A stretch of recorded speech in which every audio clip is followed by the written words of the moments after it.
I didn't mean to drop it. The cactus, his prized possession, slipped in my hands, and the ceramic pot split across. The tiles, soil spilled out in clumps. But it wasn't the roots that froze me.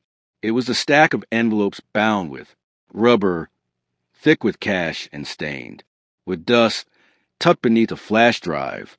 My hand shook, not from the shards, cutting into my palm, but from recognition. My husband didn't trust banks. He trusted shadows. He used to say the cactus was tough like us. He lied. It wasn't us. It was him. The plant wasn't a symbol. It was a vault.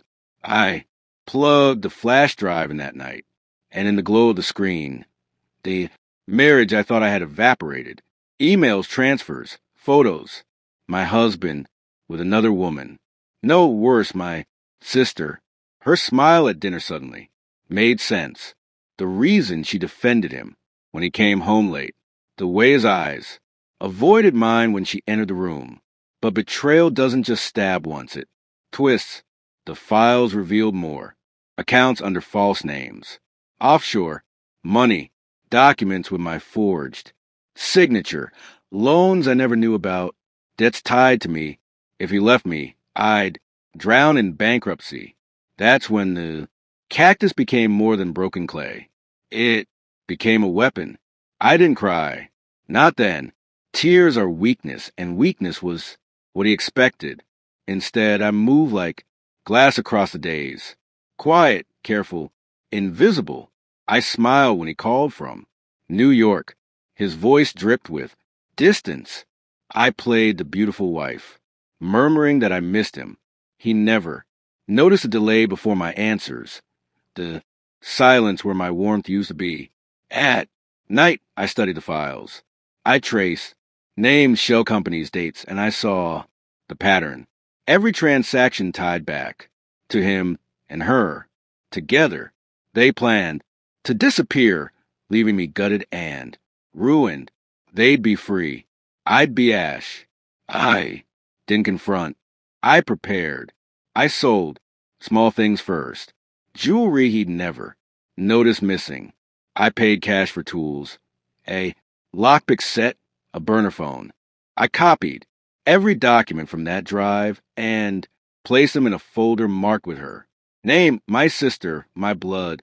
Then I waited. The day he returned, I played the fool. Dinner on the table, a bottle of his favorite wine breathing on the counter. I laughed at the stories of boardrooms and flights. I even let him touch me, though his hands felt like knives. He thought he'd won. He thought I was blind. But the next morning, his favorite cactus was gone. I told him I dropped it, cried fake tears, said I felt so clumsy. He patted my shoulder and told me it was fine.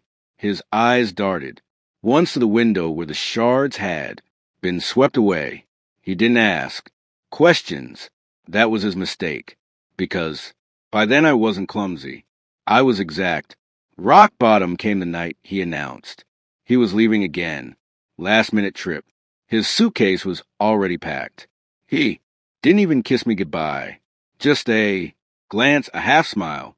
My sister's car idled at the corner.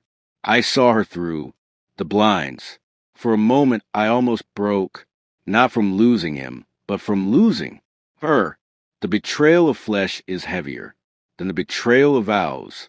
But then I remembered the debt documents, my name scrolled across them in his hand, my ruin signed by him, and the crack inside, me hardened into steel. The twist wasn't loud. It didn't need to be. While they thought they were running, I was already 3 steps ahead. The folder with her name wasn't just a copy. It was a bait.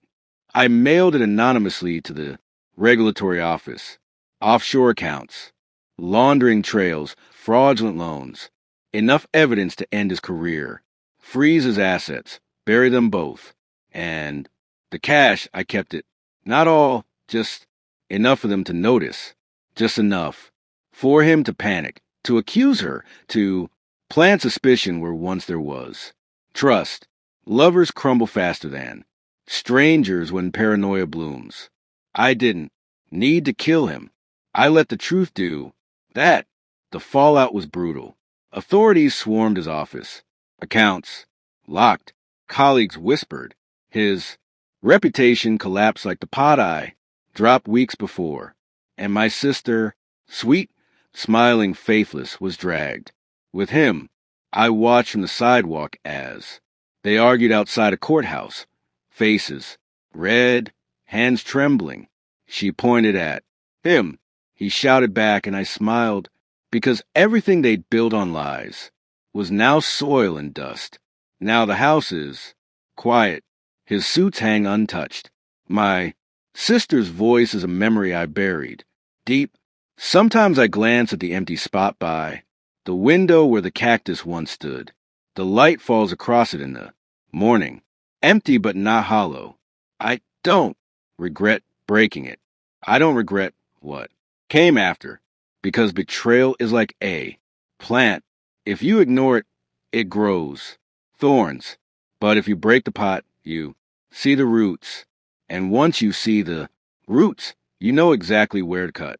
And I cut deep. Now, when people ask about my husband, I only say he left. They never ask where, and I never